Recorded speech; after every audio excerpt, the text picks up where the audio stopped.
ಇನ್ನು ಅಲ್ಲಲ್ಲಿ ಅಂಗಡಿಗಳ ತೆರವು ಅದಕ್ಕೆ ಸಂಬಂಧಪಟ್ಟಂಗೆ ಒಂದಷ್ಟು ವಿವರಗಳು ಕೊಡಬೇಕು. ವಿಕ್ಟೋರಿಯಾ ಆಸ್ಪತ್ರೆ ಬಳಿನೂ ಕೂಡ ಅಂಗಡಿಗಳನ್ನು ತೆರವುಗೊಳಿಸಲಾಗ್ತಾ ಇದೆ. ಪಾಲಿಕೆ ಜಾಗದಲ್ಲಿ ಯಾರ್ಯಾರು ನಿರ್ಮಾಣ ಮಾಡಿದ್ರು ನೆಲ್ಲವನ್ನು ಕೂಡ ಒಡೆದು ತೆಗೆಯಲಾಗ್ತಾ ಇದೆ. ಎಲ್ಲೆಲ್ಲಿ ಅಕ್ರಮ ಕಟ್ಟಡಗಳಿದ್ವು, ಅಂಗಡಿಗಳಿದ್ವು, ಅವನ್ನೆಲ್ಲವನ್ನು ಕೂಡ 130 ಅಂಗಡಿಗಳನ್ನು ತೆರವು ಮಾಡಲಿಕ್ಕೆ ಅಂತ ಬಂದಿದೆ ಪಾಲಿಕೆ.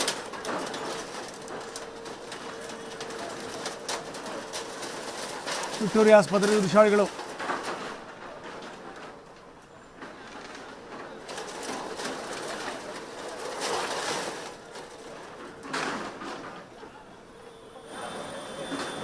ಕೆಲವರು ಇದಕ್ಕೆ ಸಂಬಂಧಪಟ್ಟಂಗೆ ಆಕ್ಷೇಪ ವ್ಯಕ್ತಪಡಿಸಿದರು. ನಾವು ಇದ್ರ ಮೇಲೆ ಡಿಪೆಂಡ್ ಆಗಿರುವಂಥವ್ರು, ನೀವು ಹಿಂಗೆ ಮಾಡಿದ್ರೆ ಏನು ಮಾಡಬೇಕು ನಾವು ಅಂತ ವಾಗ್ವಾದ ಕೇಳಿದ್ರು. ಅದು ಯಾವುದನ್ನು ಕೂಡ ಕೇಳುವಂಥ ಸ್ಥಿತಿಯಲ್ಲಿ ಪಾಲಿಕೆಯ ಅಧಿಕಾರಿಗಳಿಲ್ಲ. ಎಲ್ಲ ಒಂದು ಕಡೆಯಿಂದ ಸಾರಿಸಿ ಗುಡಿಸ್ತಾ ಇದ್ದಾರೆ. ಆಪರೇಷನ್ ಫುಟ್ಪಾತಿಂದ ಶುರುವಾಗಿದ್ದು 37ನೇ ದಿನ ಇವತ್ತು. ಬನ್ನಿ ನಮ್ಮ ಪ್ರತಿನಿಧಿ ಅರುಣ್ ಕುಮಾರ್ ಅಲ್ಲಿಂದ ಒಂದು ಪ್ರತ್ಯಕ್ಷ ವರದಿ ಕೊಟ್ಟಿದ್ದಾರೆ, ನೋಡೋಣ.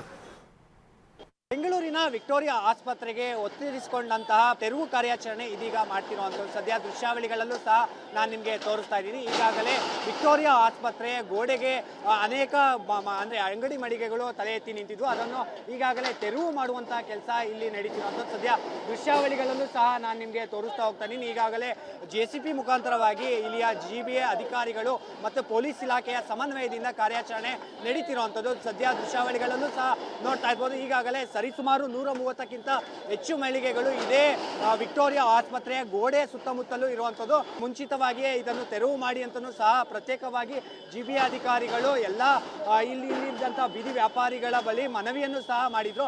ಆದರೂ ಸಹ ಇನ್ನೂ ಎಚ್ಚೆತ್ತುಕೊಳ್ಳದ ಬೀದಿ ಬದಿ ವ್ಯಾಪಾರಿಗಳ ಅಂಗಡಿಗಳ ಮಳಿಗೆಗಳೇನಿದೆ ಅದನ್ನು ಸಂಪೂರ್ಣವಾಗಿ ತೆರವು ಮಾಡುವಂತಹ ಕೆಲಸ ಆಗ್ತಿರುವಂಥದ್ದು. ಸದ್ಯ ದೃಶ್ಯಾವಳಿಗಳಲ್ಲೂ ಸಹ ನೀವು ನೋಡ್ತಾ ಇರ್ಬೋದು. ಈಗಾಗಲೇ ಏನು ವಿಕ್ಟೋರಿಯಾ ಆಸ್ಪತ್ರೆಯ ಗೋಡೆಗೆ ಒತ್ತರಿಸಿಕೊಂಡಿರುವಂತಹ ಏನು ಅಂಗಡಿ ಏನಿದೆ ಅದನ್ನು ತೆರವು ಮಾಡುವಂತಹ ಕೆಲಸ ಮಾಡ್ತಿದ್ರು. ಯಾಕೆಂದ್ರೆ ಇದು ಮುಖ್ಯವಾಗಿ ಪಾದಚಾರಿಗಳಿಗೆ ಓಡಾಡಲಿಕ್ಕೆ ಅಂತೇಳಿ ಇರುವಂತಹ ಜಾಗ. ಈ ಜಾಗದಲ್ಲಿ ಒತ್ತುವರಿಯನ್ನು ಮಾಡಿಕೊಂಡು ವ್ಯಾಪಾರವನ್ನು ಮಾಡ್ತಿದ್ರು. ಅದಕ್ಕಾಗಿ ಇದನ್ನು ತೆರವು ಮಾಡುವಂತಹ ಕೆಲಸ ಈಗಾಗಲೇ 4 JCPಗಳ ಮುಖಾಂತರವಾಗಿ ನಡೀತಿರುವಂಥದ್ದು. ಸದ್ಯ ದೃಶ್ಯಾವಳಿಗಳಲ್ಲೂ ಸಹ ನಾನು ನಿಮಗೆ ತೋರಿಸ್ತಾ ಇದ್ದೀನಿ. ಈಗಾಗಲೇ ಪೊಲೀಸರು ಸಹ ನೂರಾರು ಮಂದಿ ಅಂದರೆ ಅಹಿತಕರ ಘಟನೆ ಆಗದ ರೀತಿಯಲ್ಲಿ ಇಲ್ಲಿ ಪೊಲೀಸರು ಸಹ ಬಂದೋಬಸ್ತನ್ನು ನೀಡ್ತಿರುವಂಥದ್ದು. ಈಗಾಗಲೇ ಶಿವಾಜಿನಗರದಲ್ಲಿ ಒಂದಿಷ್ಟು ಸೂಕ್ಷ್ಮ ಪ್ರದೇಶ ಆದ ಕಾರಣ ಗಲಾಟೆ ಆಗಿತ್ತು. ಅದೇ ರೀತಿಯಾಗಿ KR ಮಾರ್ಕೆಟು ಸಹ ಸೂಕ್ಷ್ಮ ಪ್ರದೇಶ. ಇದರ ಬೆನ್ನಲ್ಲೇ ಇಲ್ಲೂ ಸಹ ಒತ್ತುವರಿ ಕಾರ್ಯಾಚರಣೆ ಮಾಡ್ತಿರುವಂಥದ್ದು. ಇಲ್ಲೂ ಸಹ ಪೊಲೀಸರ ಏನು ಸಮ್ಮುಖದಲ್ಲಿ ಈ ಕಾರ್ಯಾಚರಣೆ ನಡೀತಿರುವಂಥದ್ದು. ಕ್ಯಾಮ್ರಾ ಪರ್ಸನ್ ಬಾಲಾಜಿ ಜೊತೆ ಅರುಣ್ ಕುಮಾರ್, TV9 ಬೆಂಗಳೂರು.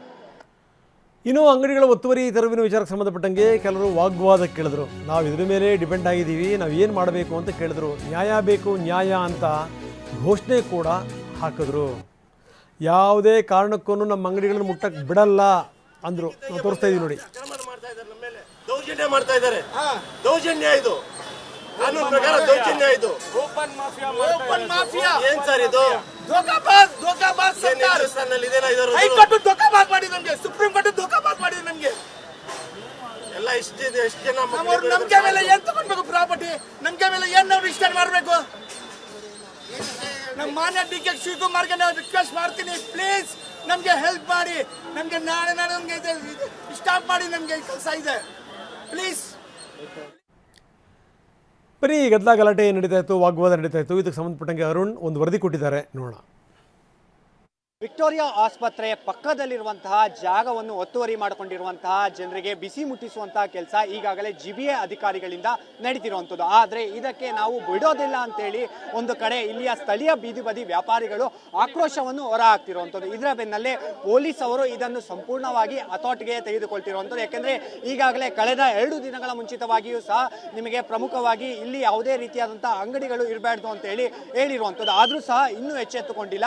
ಅದಕ್ಕಾಗಿ ನಾವು ಖುದ್ದಾಗಿ ತೆರವು ಮಾಡ್ತೀವಿ ಅಂತ ಹೇಳಿ ಈಗಾಗಲೇ ಪೊಲೀಸ್ ಇಲಾಖೆಯವರು ಮತ್ತು GBA ಅಧಿಕಾರಿಗಳ ಸಮನ್ವಯದಿಂದ ಕಾರ್ಯಾಚರಣೆ ಮಾಡ್ತಿರುವಂಥದ್ದು. ಆದರೆ ನಾವು ಯಾವುದೇ ಕಾರಣಕ್ಕೂ ಬಿಡೋದಿಲ್ಲ, ನಮಗೆ ನ್ಯಾಯ ಬೇಕೇ ಬೇಕು. ಒಂದು ಕಡೆ ಕೋರ್ಟ್ ಮುಖಾಂತರವಾಗಿ 1992ರಲ್ಲಿ ಈ ಜಾಗವನ್ನು ನಮಗೆ ಕೊಟ್ಟಿದ್ರು. ಆದರೆ ಇದು ಏಕಾಏಕಿ ಎಷ್ಟರ ಮಟ್ಟಿಗೆ ಸರಿ ನಮ್ಮ ಅಂಗಡಿಗಳನ್ನು ತೆರವು ಮಾಡ್ತಿರೋದು ಅಂತೇಳಿ ಒಂದು ಕಡೆ ಇಲ್ಲಿಯ ಸ್ಥಳೀಯ ಜನರು ಸಹ ಆಕ್ರೋಶವನ್ನು ಹೊರ ಹಾಕ್ತಿರುವಂಥದ್ದು. ಆದರೆ ಇಲ್ಲಿ ಪೊಲೀಸರು ಮಧ್ಯಪ್ರವೇಶ ಮಾಡಿ ಇಲ್ಲಿರುವಂತಹ ಯಾವುದೇ ರೀತಿಯಾದಂತಹ ಅಹಿತಕರ ಘಟನೆ ಆಗದ ಹಾಗೆ ಇಲ್ಲಿಯ ಸ್ಥಳೀಯ ಪಾಲಿಕೆಯವರು ಆಗಿರ್ಬೋದು ಮತ್ತು ಜಿಬಿ ಅಧಿಕಾರಿಗಳು ನೇರವಾಗಿ ಇಲ್ಲಿ ಬಂದು ಇಲ್ಲಿಯ ವಾತಾವರಣವನ್ನು ಹತೋಟಿಗೆ ತೆಗೆದುಕೊಳ್ಳುವಂತಹ ಕೆಲಸ ಮಾಡ್ತಿದ್ದಾರೆ. ಮತ್ತೊಂದು ಕಡೆ ನೋಡ್ತಾ ಇರ್ಬೋದು, ಈಗಾಗಲೇ ಸರ್ ನಾವು ಬಿಡೋಕ್ಕಾಗಲ್ಲ, ಯಾಕಂದ್ರೆ ನಾವು ಇಲ್ಲಿ ವರ್ಷಾನುಗಟ್ಲೆಯಿಂದ ಇಲ್ಲೇ ಇದ್ದೀವಿ, ಆದರೆ ಈಗ ನೀವು ಏಕಾಏಕಿ ಬಂದು ನಮ್ಮಂತ ಬಡವರ ಹೊಟ್ಟೆ ಮೇಲೆ ಹೊಡೆದ್ರೆ ಎಷ್ಟರ ಮಟ್ಟಿಗೆ ಸರಿ ಅಂತೇಳಿ ಒಂದು ಕಡೆ ಆಕ್ರೋಶವನ್ನು ಸಹ ಹೊರ ಹಾಕ್ತಿರುವಂಥದ್ದು.